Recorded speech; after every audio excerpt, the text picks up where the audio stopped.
Support from viewers like you makes this program possible. Please give to your PBS station.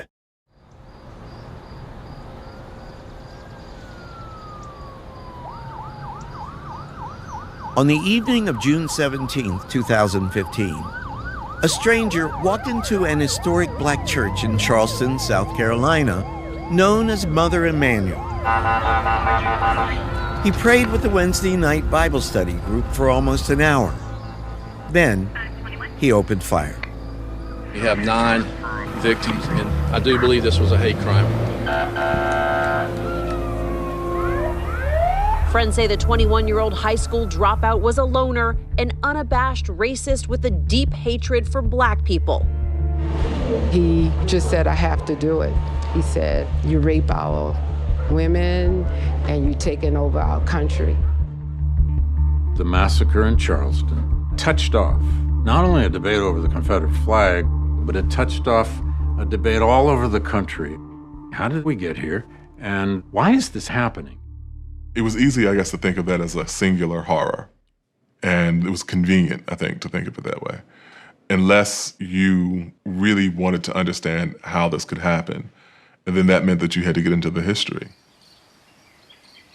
Most of us know that our country fought a civil war in the 1860s. But less is known about what came afterward, the chaotic, exhilarating, and ultimately devastating period known as Reconstruction. If we're looking for the roots of the tragedy at Mother Emanuel, this is where we have to start. The Reconstruction period is one of extraordinary excitement, a time when America could finally become that land of freedom that it had promised to be since the very beginning. Black people actually sat in the House of Representatives and the Senate. Poor whites and black people saw a common cause with one another. You're seeing this opportunity and imagining that will only get better. And looking back, what we know is those black folks had no idea of the cliff that they were heading towards. The achievements of Reconstruction triggered a fearsome backlash, an onslaught of terror and oppression that lasted for decades. After 250 years of slavery, white Southerners could not quite accept the 4 million former slaves as equal members of their society. Violence is used in conjunction with Jim Crow in order to strip African Americans of the rights and privileges they gained during Reconstruction. The Charleston Massacre comes from a long history of white terror against African Americans. But Reconstruction left a legacy of hope, as well as violence. We have to recognize the injustices that were inflicted, but we can't reduce all history to that injustice. People who had been held in perpetual bondage confronted the greatest sin of American history straight on. Their hopes were far greater than maybe what any government can accomplish. A system functioning without race being a barrier to equality. We still haven't quite gotten there. Almost a century and a half later, we still find ourselves haunted by the collapse of Reconstruction, a chapter of our history that's often been misrepresented and misunderstood. It's time that we acknowledge the true story and complete the work of reconstructing America.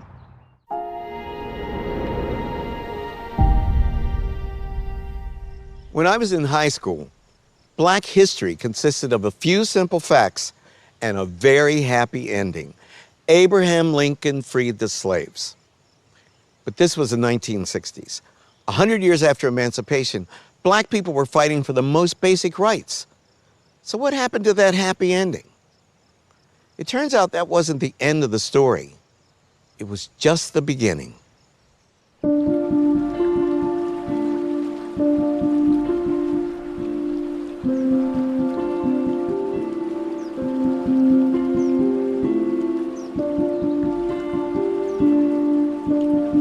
April 9th, 1865, Palm Sunday. At the village of Appomattox Courthouse in Virginia, Confederate General Robert E. Lee surrendered to United States Lieutenant General Ulysses S. Grant.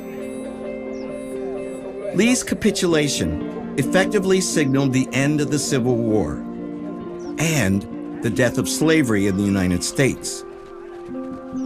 The news rippled out from Appomattox.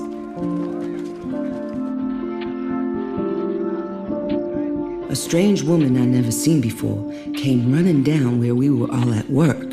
She said as loud as she could, "Hey, freedom.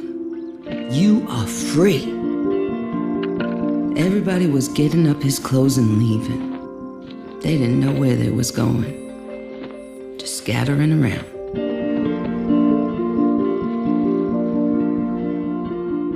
It was just like opening the door and letting the bird fly out. He might starve or freeze or be killed pretty soon, but he just felt good because he was free.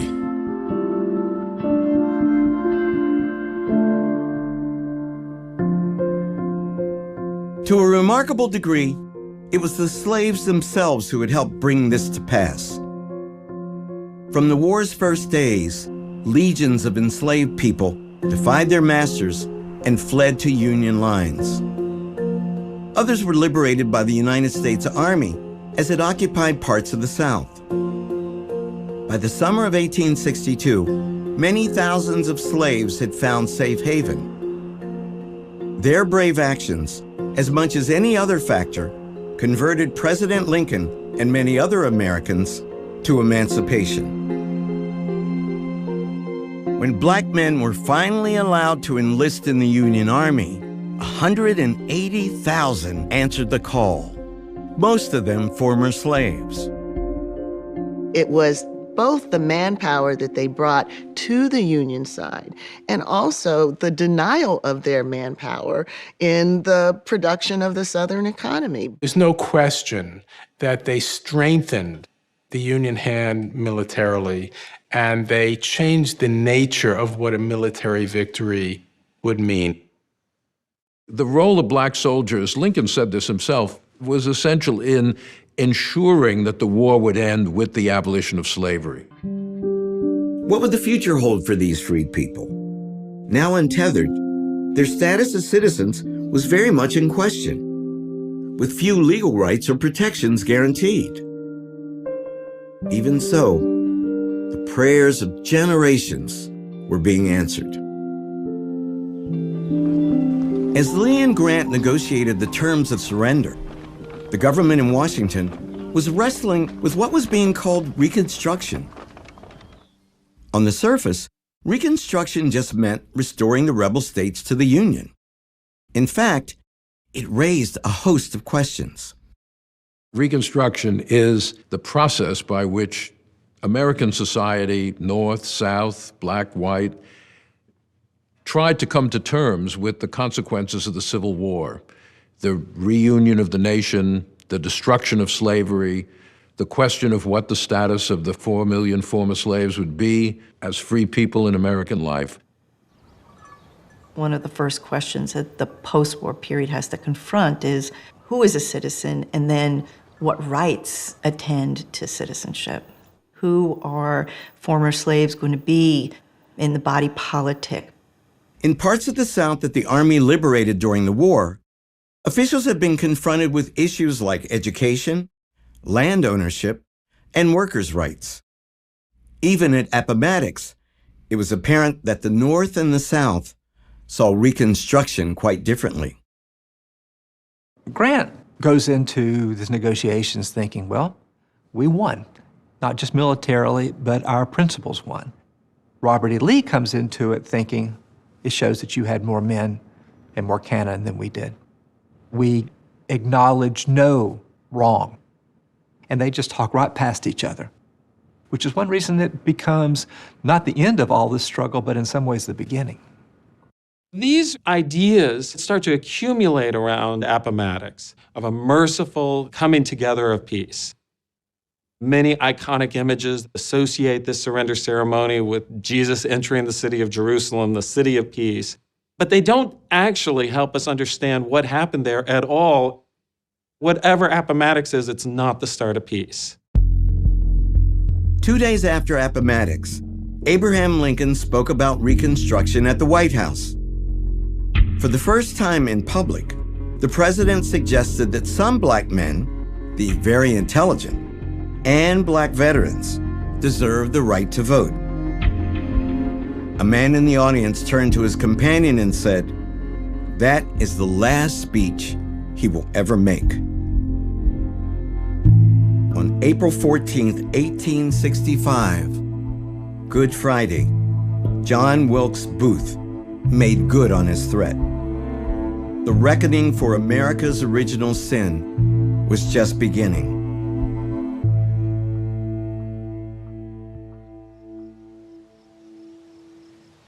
The early days of freedom were a bewildering mixture of exhilaration and apprehension. But the first order of business was to reconnect with family members who had been torn away by slavery. Information wanted. I had 2 children sold from me about 10 years ago by a man by the name of Pate. My boy's name was Monroe Early, and my daughter's name, Mary Early. Starting in 1865, so shortly after the end of the war, you see people placing ads in newspapers. It really gives a sense of the separation that had occurred during slavery. Information wanted. Of my father, Jerry Hodges of Norfolk County, Virginia. I was sold from him when I was a small girl, about 30 years ago. My mother's name was Phoebe, and she belonged to a man named Ashcroft. This moment of emancipation is a serious moment of upheaval. A lot of people are moving about. There are a lot of things that are going on. But for African Americans, one of their big things is to try to build the lives that they've been thinking about while they're enslaved.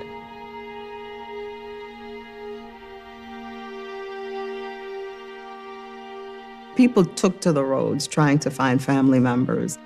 I mean, literally walking to where they had last left family. Information wanted of my children, Louis, Lizzie, and Kate Mason, whom I last saw in Owensboro, Kentucky. They were then owned by David and John Hart, that is, the girls were. But the boy was rather the property of Thomas Pointer.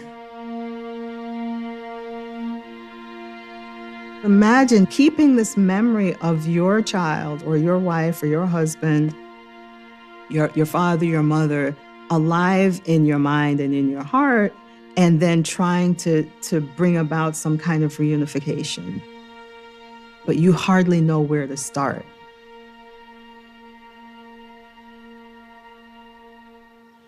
The end of the Civil War brought more questions than answers. Even the status of slavery was unresolved. The 13th Amendment passed Congress in January, but it hadn't been ratified by the states. And what did freedom mean? Could the freed people be citizens? Were they entitled to a role in politics? Could they earn wages in the free market? It was a dangerous time that would have tested the abilities of even the greatest president.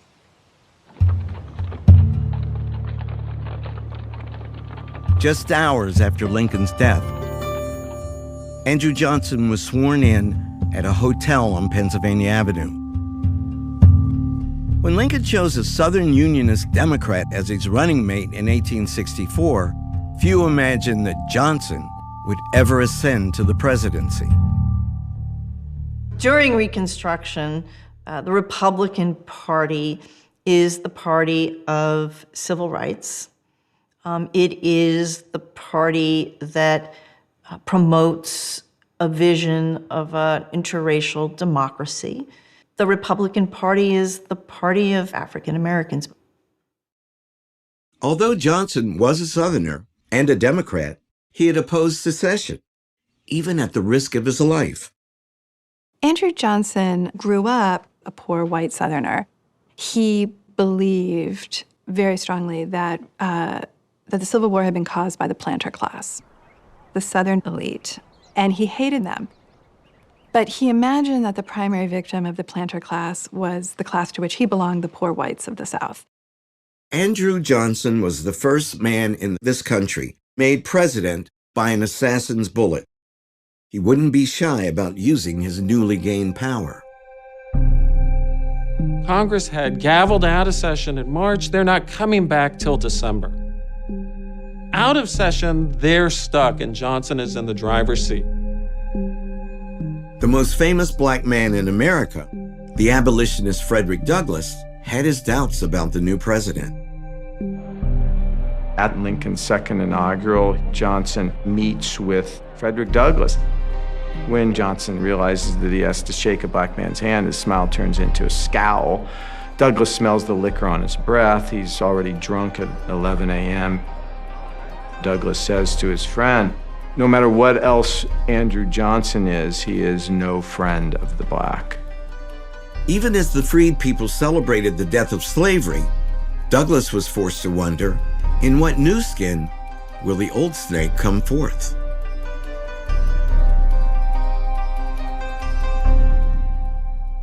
The freed people longed for all of those things that other people enjoy, things denied them under slavery: the right to marry, the right to make a home, the right to an education, and the right to earn a living. For many, the basis of being truly free was the right to own land. In the summer of 1865, the question of land was very much on the mind of Major General Oliver Howard. That May, Howard had been given one of the most daunting assignments in American history. As the head of a new government agency, the Bureau of Refugees, Freedmen, and Abandoned Lands, Howard was given a few hundred agents and then charged with overseeing the entire transition of Southern society from slavery to freedom. The Freedmen's Bureau was supposed to protect blacks from violence. It was supposed to give them access to education. It was supposed to, in some way, get them access to land. It was supposed to make sure that local courts treated blacks fairly. White Southerners deeply resented the Freedmen's Bureau, even though they were not there to quite protect the former slaves, as to make sure that relations between white and black were fair and equitable on both sides. The federal government never done anything like this. The budget of the Freedmen's Bureau on an annual basis was not much more than what it cost to fight the Civil War for 1 week. Though having limited resources, what the Freedmen's Bureau had plenty of was land. Over 850,000 acres of it. And Howard sensibly wanted the freedmen to have use of it. During the Civil War, a lot of land came into the hands of the federal government. Some of it was seized for non-payment of taxes. Some of it was just abandoned by planters who fled when the Union Army appeared. The Freedmen's Bureau was to oversee this land. At the end of July, General Howard ordered his agents to begin renting out 40-acre plots. The freedmen would have 3 years to buy the land outright. Of course, this phrase, 40 acres and a mule, was picked up by African Americans all around the South. Many people thought this is a blueprint for Reconstruction. But within weeks, Howard's plans were in trouble. Johnson's Reconstruction plan, which he put forward in May of 1865, basically gave amnesty to most white Southerners who would take an oath to the Union and also accept the end of slavery. But he said those who owned $20,000 worth of property before the war are not going to be covered by a blanket pardon. They have to come and get an individual pardon from the president. Johnson also began setting up new state governments in the former Confederacy. President Johnson had a very soft version of Reconstruction, almost like a restoration of the Southern states. White Southerners have to accept the fact that slavery is dead. But other than that, Johnson was giving them a free hand in keeping the black population under control. Many Republicans worried that Johnson was undermining the result of the war, but there wasn't much they could do because Congress was in recess. Johnson felt that he could handle Reconstruction perfectly well, and it would all be done by the time Congress came back into session in December 1865. In May, Andrew Johnson decreed that wealthy rebels would only be pardoned if they appealed in person to him. All through the summer of 1865, a steady stream of prominent Southerners, the very people Johnson loathed, called at the White House to beg the president's forgiveness. This was a poor boy who was not recognized among the elite class when he was in Tennessee. People that he had hated are now coming to him and asking for pardons, and he liked it. By the end of the summer of 1865, many of the former Confederates who took the South out of the Union have received presidential pardons, which means they are back in American society. They could vote. They get to make whatever laws they want. And there's nothing you can do about that. In September, Johnson ordered Howard to restore almost all of the lands in the hands of the Freedmen's Bureau back to the Confederates he had pardoned. It fell to Oliver Howard to go and inform free people that they were probably going to have to start entering into labor contracts with, in many cases, their former owners. Howard knew he had to deliver this devastating news in person, in places like Edisto Island on the South Carolina coast. They could not believe it, and so they refused to leave. The freed people start shouting, "No, no," and then an old woman starts singing, "Nobody knows the troubles I've seen." And everyone in this church starts singing that song. And Howard is just devastated. The Edisto Islanders desperately appealed directly to the president. We were the only true and loyal people that were found in possession of these lands. We have always been ready to fight if needs be to preserve this glorious union. Will a good and just government take from us all this right and make us subject to the will of those who have cheated and oppressed us? We look to you in this trying hour as a true friend of the poor and neglected race. Their plea went unanswered. The United States had the opportunity at that time to make amends for centuries of enslavement. The United States had the opportunity to make it possible for the formerly enslaved people to be economically independent.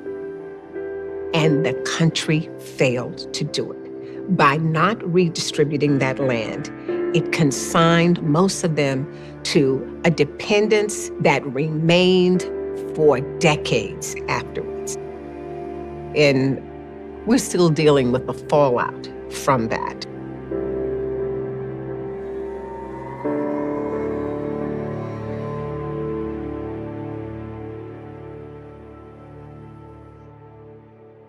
How'd you get involved with this, the planning of this monument? More perhaps than anyone else, historian Eric Foner has brought the truth about Reconstruction to light. We visited the newly dedicated Reconstruction-era National Monument in Beaufort, South Carolina. This area was almost like a test case. Could these former slaves really be free people? Could they learn? Could they work as free people? Not everybody knew what the answer was going to be, but they proved themselves in Beaufort, and it actually therefore had an impact on Reconstruction as it developed. You've written what many of us think is the Bible on Reconstruction. We've written 10 books on Reconstruction. You're going to write an 11th on the Reconstruction Amendments. To what do we attribute your fascination? You know, the ferment at the local level in Reconstruction, which really I think is the big story, how the end of slavery upends everything. And a new system has to be created, a new economic system, a new political system, a new legal system. You know, slavery was a total institution. When that's gone, you got to build a new society. And one of the barriers, of course, was the tremendous legacy of anti-Black racism. Absolutely. You're absolutely right. Racism, which is the deepest legacy of slavery, really, in our society, you know, it would be nice, but one can't very well expect that the legacy of racism would just be sloughed off because slavery ended. Didn't happen, and that was a tremendous barrier to change. In 1866, a Richmond journalist published a book called The Lost Cause. He argued that the war was, in reality, a gracious Southern civilization defending itself against Northern aggression, an idea that resonated deeply among the defeated white Southerners. One has to remember that the white South suffered a devastating loss of life in the Civil War, something really without parallel in American history. The South is devastated. People are literally starving. They had destroyed their economy. They had torn their families apart. It was hard to see any real meaning in what the Confederacy had done. I think people wanted to find something to hang on to. Many former Confederates stubbornly clung to the belief that their cause had been just. That whole lost cause myth developed out of the idea that the only reason why they were fighting at all was because the North was trying to suppress their rights. For the Confederacy, the war was absolutely about slavery. First, last, middle. All we have to do is look at the ordinances of secession, the debates in the various state legislatures, private letters. They're all talking about slavery as the cornerstone of their civilization. The Confederate Constitution was very, very clear in terms of the role of slavery in its society. Number one, that it shall in fact be perpetual. And number two, if the nation expands, slavery goes with it. Looking back almost a century later, a Southern writer noted only at the moment when Lee handed Grant his sword was the Confederacy born. One of the things that's often forgotten is that many white Southerners did not want to fight for the Confederacy, had never supported secession in the first place. But with the end of the war, it becomes possible to imagine a kind of unified Confederacy as it recedes. The Confederacy, in many ways, has had far more of an active life after Appomattox than it did before. After Appomattox, it was just a fantasy.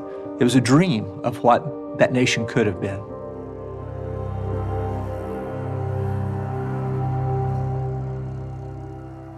Some people coped with defeat by mythologizing slavery. Others tried to recreate it. In November of 1865, the government that Andrew Johnson had set up in Mississippi passed a set of oppressive laws that applied only to African Americans. Soon, other Southern states followed suit. These laws became known as the Black Codes. The basic purpose of the Black Codes was to recognize that slavery has been abolished, but to make sure that there is as little change from slavery to freedom as possible. The key to the Black Codes was what they called vagrancy laws, things like that. Every adult black person was required to sign a labor contract for the year with a white employer. If they didn't do that, they would be considered a vagrant, and they could be fined, and if they couldn't pay the fine, they could be auctioned off to someone who would pay the fine, and then they'd have to work off the fine for that person. What's even worse than being arrested if you don't have a job is having your children taken away. So your neighbor down the road can go to the courts and say, John Jones, he can't take care of his children. He's indigent, but I'll take them in. And I will train them in farming methods, or I'll train the daughters in housewifery. And I will have their labor, and the parents will get a little bit of money at the end of their period of indenture. But Black parents didn't have a say in this. A lot of parents are fighting back and saying, no, they don't want their children to be apprenticed. They can take care of them. They also know that in apprenticeship conditions, they can't protect their children from physical and sexual abuse. It becomes a way for the planter class to continue stealing the labor of the children and sometimes stealing the children themselves. Enforcement of the Black Codes went hand in hand with relentless violence against the freed people. Outside of cities and towns, the Union Army was shrinking rather than expanding. You're looking at former slaveholders who can't imagine living in a world where slavery doesn't exist if the Union Army is not on the ground and the Freedmen's Bureau is not there to enforce the new rules. Then they were going to do whatever they could to keep the African American population in a state of subordination. The Ku Klux Klan is created in Tennessee in 1866. It coincides with the creation of black codes. You could argue that on some levels that the Klan is doing the same thing that the slave patrols did. During slavery, the slave patrols would make sure people have passes, making sure that they are not loitering. They're not getting together in bands of people. And the Klan is going to do the same type of thing. You have people who are targeted because they've managed to acquire a decent amount of land, or their children are in school and a white person in their community is struggling at the same time. What they decide is that the way to deal with this is to attack the person, to take away everything they have, to destroy their property, to run them off their land. At war's end, Frederick Douglass had wondered what new form slavery might take. After 6 months of Andrew Johnson's Reconstruction, the answer was painfully obvious.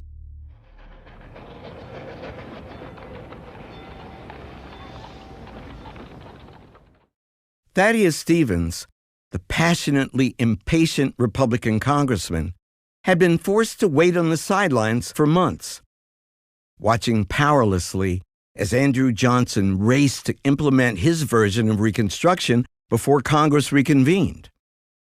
The president declared that the former Confederate states had met his terms, so their representatives were in Washington, ready to take their seats in Congress as members of the Union once again. Stevens thought this was outrageous. When the states met to elect new congressional delegations, they elected to Congress the Vice President of the Confederacy, 4 Confederate generals, 6 members of the Confederate cabinet, many Confederate congressmen. It is, by its very nature, defiant for Southern white former Confederate officers to head to Congress right after the war. On the other hand, they never believed the war was about fundamentally restructuring their economic and political hierarchy.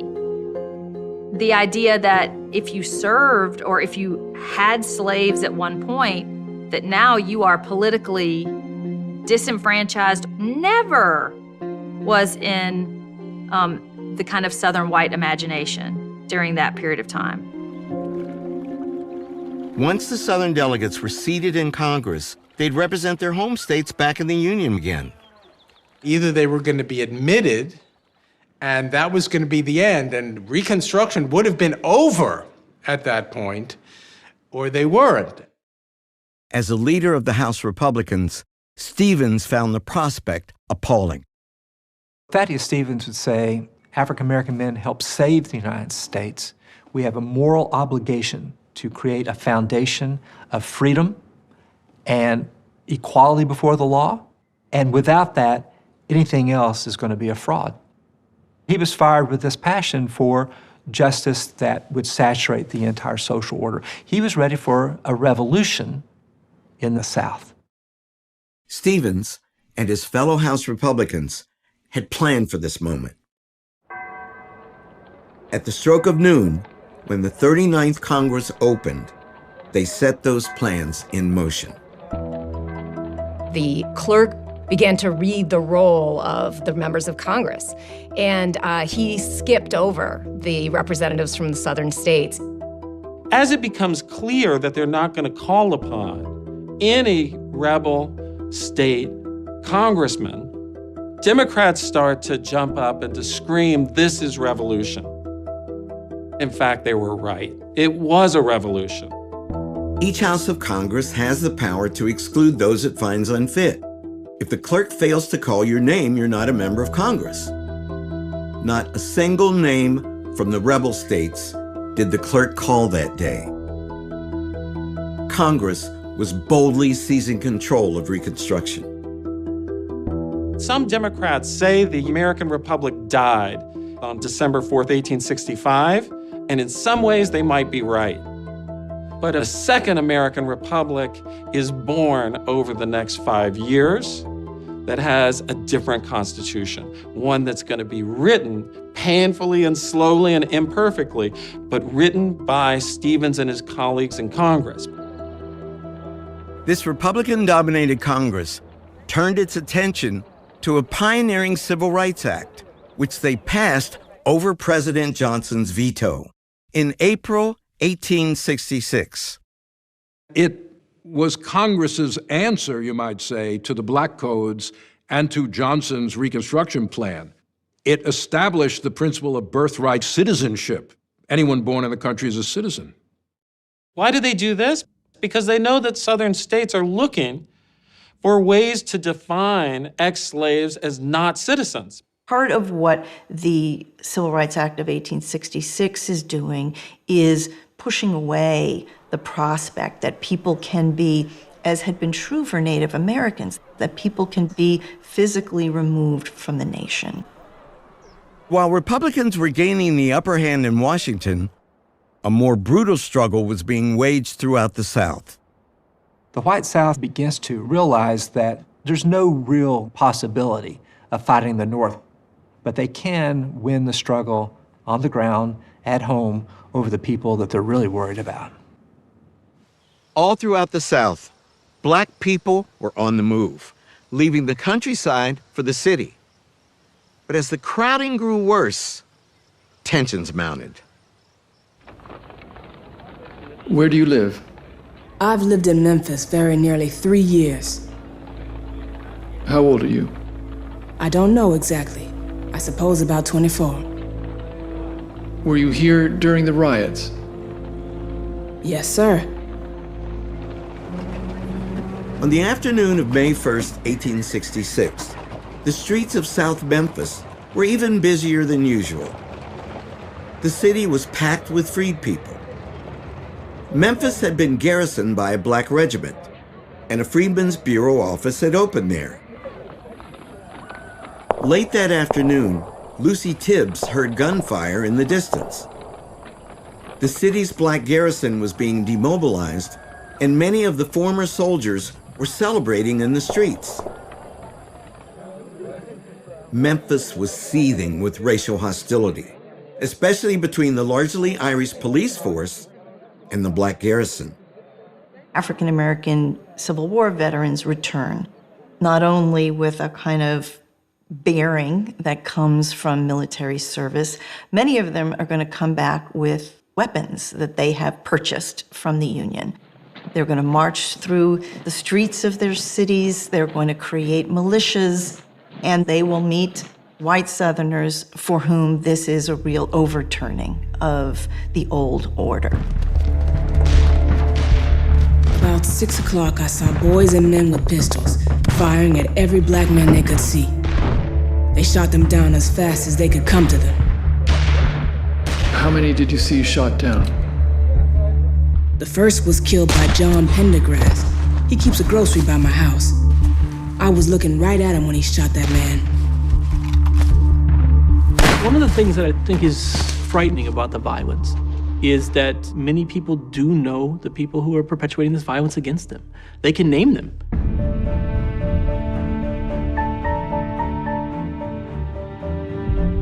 White mobs, including most of the city's police force, began to roam the streets on the hunt for Black people.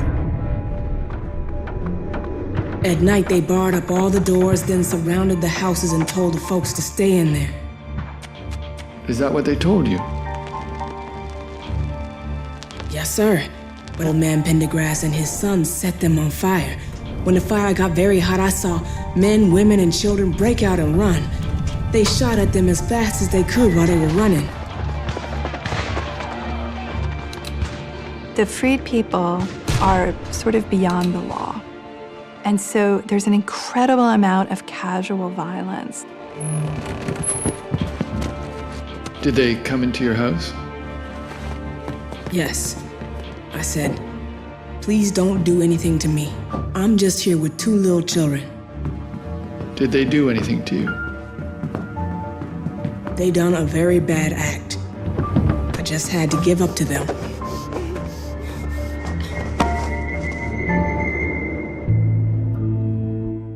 It took the Army 3 days to regain control of Memphis.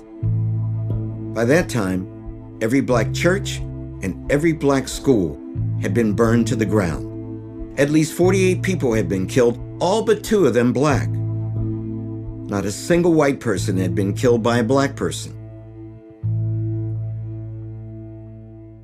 The nation was riveted by the news out of Memphis. Then 3 months later, almost 40 more people were killed by a white mob in New Orleans.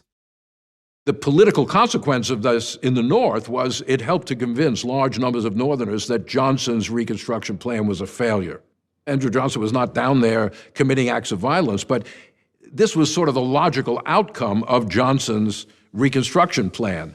When you say blacks really have no rights whatsoever, obviously you're encouraging an atmosphere which does not feel, to use a modern phrase, that black lives matter very much. Lucy Tibbs was among the dozens of victims who testified to congressional investigators. It's enormously meaningful as an act of courage to testify. They would have to worry about going home and effectively being subject to continued violence, this time perhaps even death.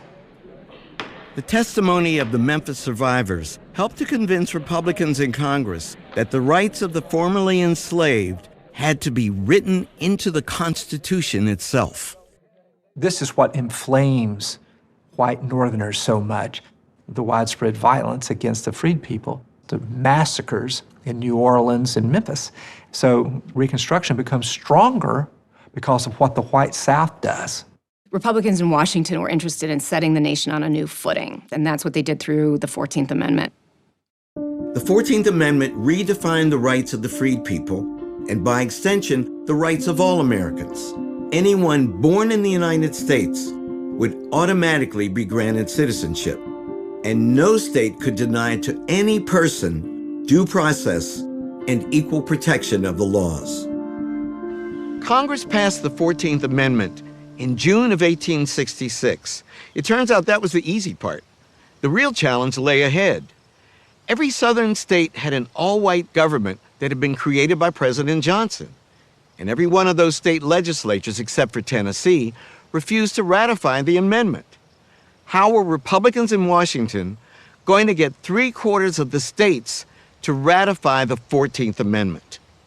The answer began to emerge almost a year later. By the spring of 1867, the radical Republicans were firmly in control. Every former state except Tennessee remained out of the Union, having no say in federal elections. The Northern-dominated electorate had given the Republicans huge congressional majorities in the 1866 midterms. The newly empowered majority lost no time in passing sweeping new laws over President Johnson's veto. Reconstruction entered a bold new phase. In the spring of 1867, Congress turned from kind of the more moderate measures to saying, we actually have to reorganize the South and set these states on a different course. And so the way that they do that is establishing the former Confederacy in 5 military districts. Each one is going to be overseen by a U.S. general.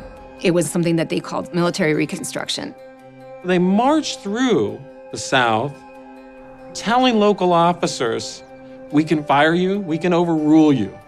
Their goal is visibility, and their goal is to make a statement, you're not in charge, Confederates, we are. Congress laid out strict new terms. The rebel states had to adopt new constitutions, give black men the right to vote, elect new state governments, and ratify the 14th Amendment. Then, and only then, could they be readmitted to Congress. How would you get the southern states to adopt the 14th Amendment, to which they are deeply resistant? You say black men must be able to vote, and they also must be able to hold office. This, in the white Southern imagination, is the great travesty of Reconstruction. Some of the former Confederates who had been disenfranchised after the war still cannot vote, whereas black men can.